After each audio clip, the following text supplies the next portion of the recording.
Monday morning, new week, and always starts with the gym. And for the last 2 weeks, one thing I've been thinking about is seriously considering getting back on the rugby field. It's been 10 years since I played the last game. In fact, I'll show you some highlights.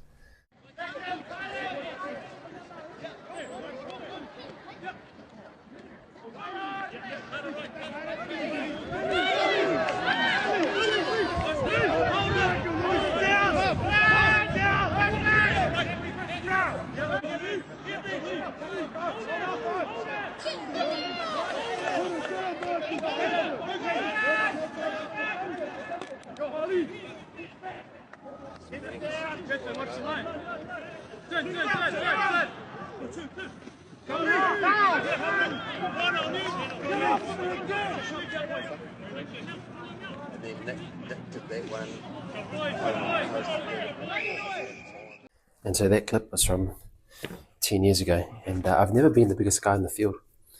But one thing that Dad always instilled in us when we were really young is this idea of courage. And so one thing he'd often say is that when you're warming up, look for the biggest guy on the other team. And while you're warming up, just talk to yourself, tell yourself, I'm going to take that guy out, I'm going to take that guy out.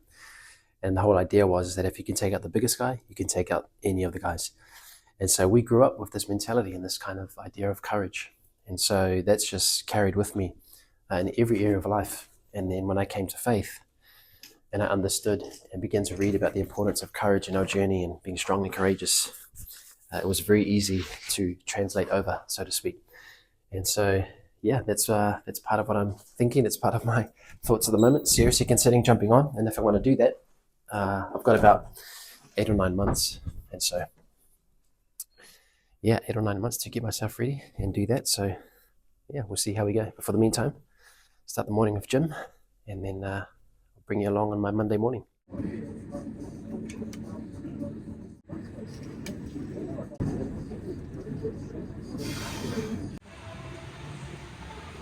All right, gym, pool, sauna, all done. Always feels good. Now home to my babies. Breakfast. Go on with our day. Hey, beautiful girl. Good morning. Hello, girl. Hello. Hello.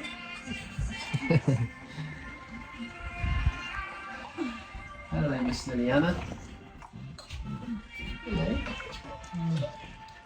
All right, I'm off to Kindy with Esther. This little girl's supposed to come, but are you going to do some homeschool? You can do some homeschool? All right. Okay, come and go.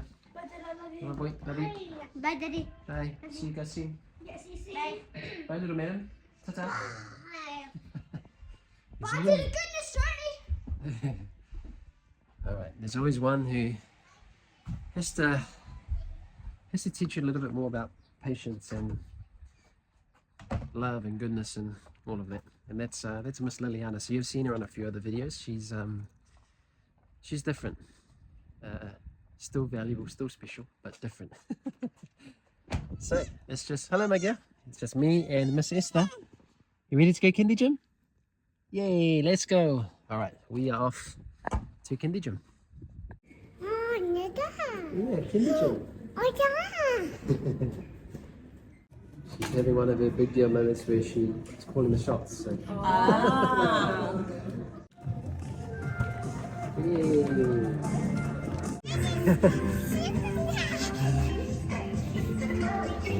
Yay, good job.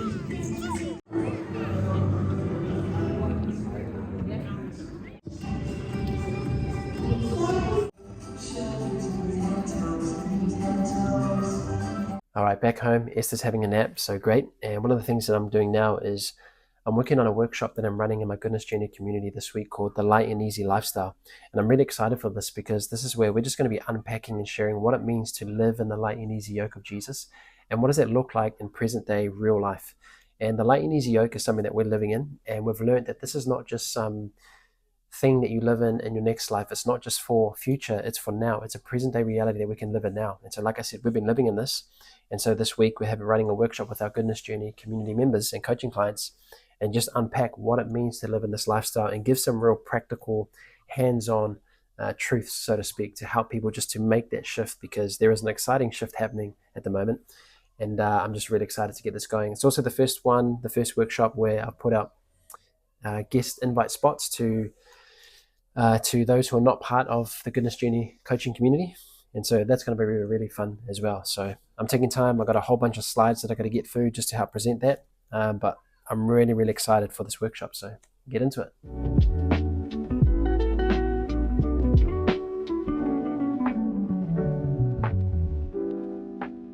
Over the years that I've been coaching, a comment that I've received every now and then, it's not often, but every now and then, and it actually came up with this workshop, is people often accuse me of selling Jesus.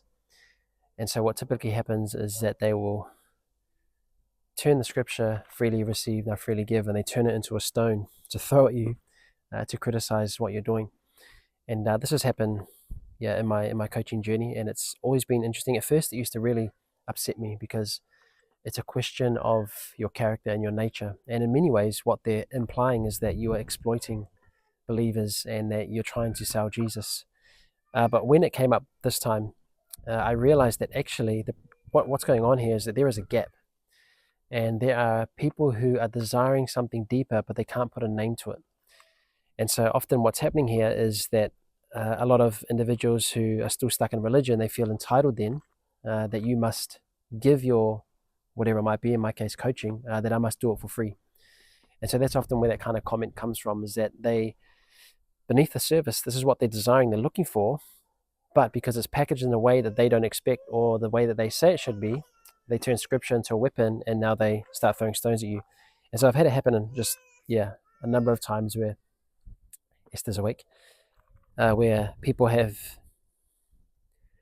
just turned scripture into stones, which I don't think is healthy or good at all.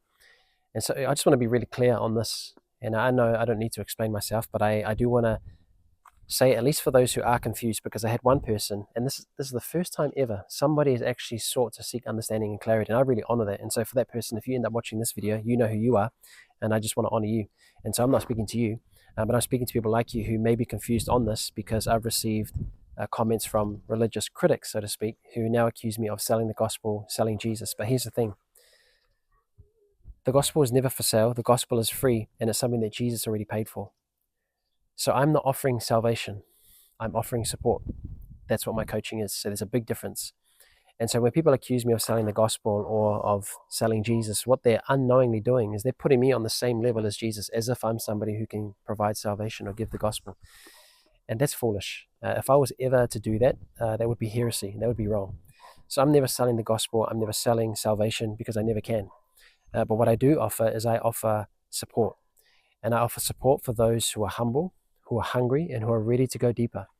And so a large part of that means time away from my family. It means wisdom that I've had to learn and earn over the years.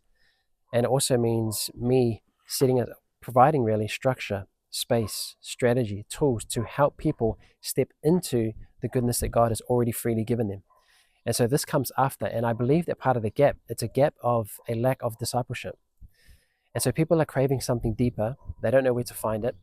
And most people, they see it and they will come on a coaching journey with me, which is awesome. But there is just this religious population, so to speak, who want what I offer, but they turn it into entitlement, where now they throw out scripture like that as if it's some trump card that I should now all of a sudden give you my coaching for free. But that's not the case. And I give a lot of free things every single day. So I have YouTube videos, I have a blog, I have social media posts, I have an email. I also spend a lot of time in messages and comments, responding, just trying to help people. And I'm doing that without no charge, no cent, no invoice. That's just me freely giving, because this is part of what I desire, and that's part of my heart. But coaching is different in that it's for those who want to go deeper. And this is going to require my time away from my family. It's going to require strategy, systems, space, tools. It's going to require me to lay down my life, so to speak, and to invest in that. And those who do come on a coaching journey, they come away with transformation. They come away with real growth. And one of my one-on-one coaching clients, he just messaged me yesterday, and he said, I've experienced more growth with you in 1 week than I did 2-3 years on my own. So he's just started with me. And he also sent another message saying that his colleague said to him, hey, you seem so much less stressed lately. And so that's just one example of somebody who was seeing genuine growth, stepping into the light and easy yoke. but that has come out of this coaching journey where I'm offering space to help people to grow in that. So I can never give anybody salvation. I can never even sell the gospel or sell salvation. I'm not even capable of that. Only Jesus can do that. And so that is just something I wanted to bring clarity to, because religion often confuses that. And then they end up stoning individuals like myself who are actually there to support and to provide help. But when religion sees things that don't come in packages that they expect, they often come against it. And that's often that's one of the things that I've learned, is that sometimes God will offend the mind to get to the heart. And sometimes God will put things in packages that naturally offend us to see how truly hungry we are or not. And that can happen in any area, but I see it happen in this area. And so I just wanted to bring clarity to that. So those of you who were confused around that, don't get it twisted. There's a difference between the free gospel and salvation versus coaching and support. It's a big difference. I think for a lot of people as well, if their Christian experience was doing that, and if the church was doing that, then people like myself wouldn't be needed. We wouldn't exist and be doing what we're doing.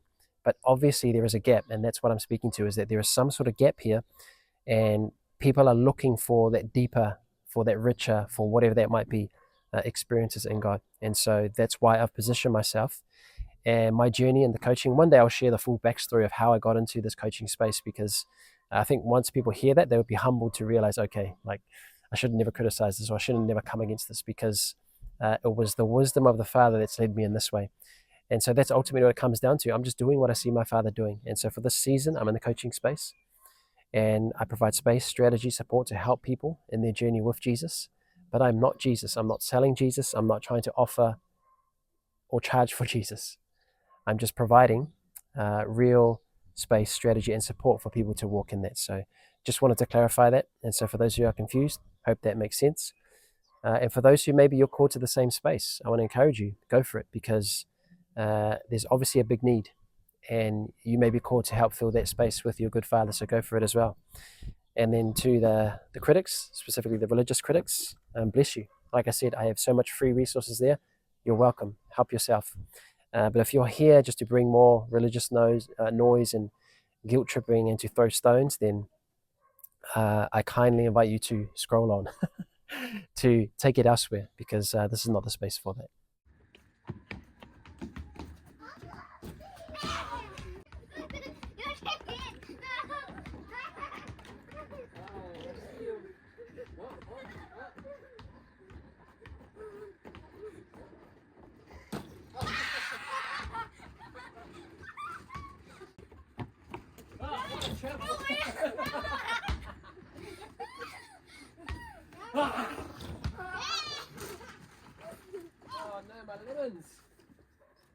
So one of the things that you'll gather from our videos is that we spend a lot of time at parks and playgrounds, and that's just part of having young children, I guess.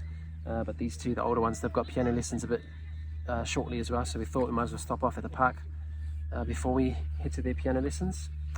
Especially when it's a good day, because we're in the middle of winter at the moment in New Zealand, and last week was so wet and rainy. So to get days like this, we just come out to make the most that we can. But I was just thinking about, you will hear me speak a lot about the light and easy yoke of Jesus. And you'll hear me say that the light and easy yoke of Jesus is not just something for the next life, it's a reality that we can live in today, now. But one of the criticisms that I often get is people will accuse me of preaching they call it a soft gospel. Now, I don't know exactly what they mean when they say soft gospel. I think I know what they mean. But I just want to say this, that the light and easy yoke of Jesus does not mean that you never have difficulty. Rather, it's the ability to overcome them. We've had our fair share of difficulties, and we've been very open about sharing a lot of them. Just before Christmas, we've shared a video on here about our boys' near tragedy. We also shared about the caravan accident that we had on the main highway here in New Zealand. We've been very open about that. And then there are other difficulties and challenges that we've actually not shared openly, but we've definitely had them. And so the light and easy yoke of Jesus is not the absence of difficulty, rather it's the ability to overcome them. So Jesus said, in this world you will have trouble, but be of good cheer, for I've overcome the world. And so his light and easy yoke gives you the good cheer, or rather the posture of heart, the confidence, the trust to overcome them with him. And we're so thankful that we've been able to endure that and to do that. And so a large part of us sharing about the light and easy yoke of Jesus is because, number one, I believe it's one of the most, if not forgotten, then never experienced aspects of the gospel. And it's a gospel, it's the light and easy yoke, it's the reality that Jesus is always inviting us to live from. but I'm convinced that many of us have either forgotten about it or just never discovered it. And so part of why we do what we do is we're just trying to show others this is what the light and easy yoke of Jesus looks like. But that yoke doesn't just look like everything is roses and rainbows and you never have any problems. Instead, it's also the power to overcome moments of difficulty, hardship, and weakness. That's not a soft gospel. That is one of the most powerful gospels that Jesus is inviting us to live from. And so to accuse and call that of being a soft gospel tells me that you've not understood the gospel that Jesus came and to bring us into. That's the light and easy yoke that we're all invited to live from.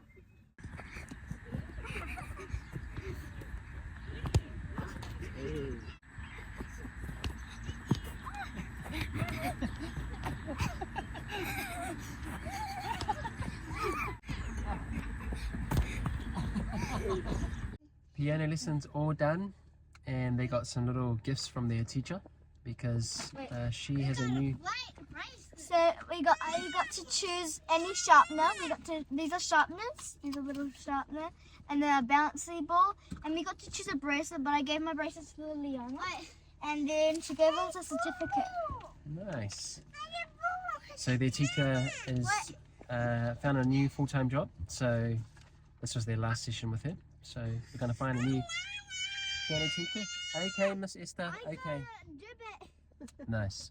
Wait, Mama, where's my gibbet? And a sharpener. It's on my shoe. Okay, all right. So I think we're going to wrap up our day there. We're going to head home, have some dinner, and these guys are very tired. Nice, darling. We have some tired children and some tired parents. Yeah. So thank you for joining us in another Cool of Life video. And we'll see you guys in the next one. Say bye. Bye. Goodbye to the goodness journey. Goodness, Jenny. Yes.